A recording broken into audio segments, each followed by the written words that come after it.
This man is King Charles I, and he is the leader of England. And just so you know, he's one of the greatest kings that ever lived. Just kidding, he started a civil war. Just for some context, it's time for us to do a rewind. Elizabeth the First died, and she didn't have a husband, nor did she have an heir. So, who does it go to, obviously? Why, Elizabeth's nephew, King James I, but he's also King James VI of Scotland, but whatever, it doesn't really matter. And one time he was in Parliament, and he blew up and died. Just kidding. He was fine, but the guy was caught 12 hours before he actually committed the blowing up of Parliament. He was hung, but he wasn't actually meant to be hung. He was meant to be hung, drawn, and quartered, but the execution was very sad because he didn't get hung, drawn, and quartered.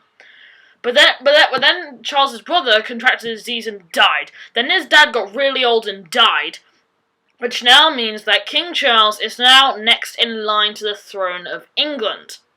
Now, James was a Protestant, but after the whole blowing up thing, he says, maybe it might be because I was a Protestant, so he changes over to Catholicism.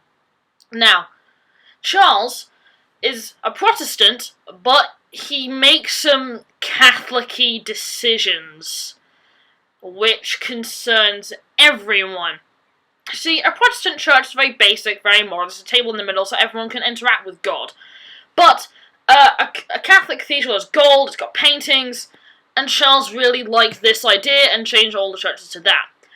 Also, since he's technically also the King of Scotland, but not really, he changed the Scottish prayer book to the English prayer book, which incited riots all across the country. He also charged ship money, which only applies to coastal counties, for protection from the navy to non-coastal counties, such as Derbyshire, which wasn't needed since they don't need a navy there. Also, he was fining people for very petty reasons, such as destroying a house that peasants could have lived in, even though peasants probably didn't know the house existed in the first place.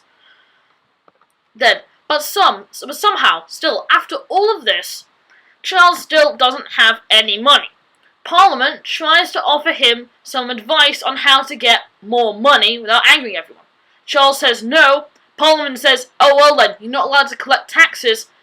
So they decide to come to a diplomatic agreement in which Charles agrees with Parliament's demands. Just kidding, he shuts down Parliament for 11 years.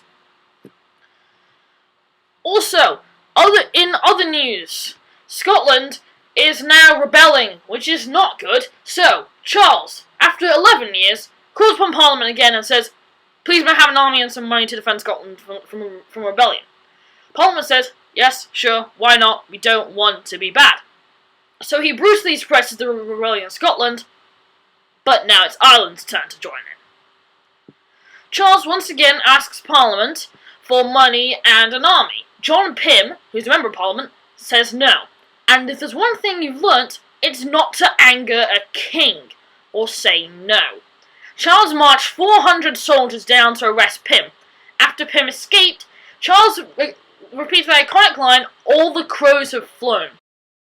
The first battle occurred at Kingston upon Hull, where Charles realised he had a smaller army than the Parliamentarian force. He came back with more and yet was absolutely devastated by the Parliamentarian army.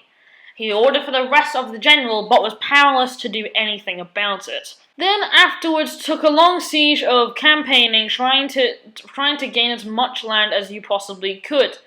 Both the Cavaliers and the Roundheads took part in this. On the way, the Parliamentarians found Oliver Cromwell, who was in charge of the Roundhead army, and King Charles I was in charge of the Cavalier army. The next battle took place at Porrick Bridge, and then came the Battle of Edgehill, which with both sides sustained moderate casualties, and both claimed they won, which is not necessarily true.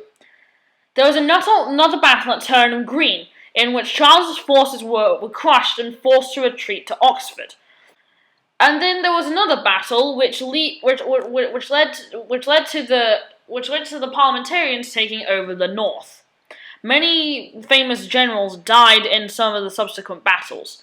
There was another battle at Shalgrove, in which the Parliamentarians won. There were also protests around the area if the war was good. Also, the Battle of Gainsborough happened, and the Siege of Gloucester happened on the 10th of August to the 5th of September.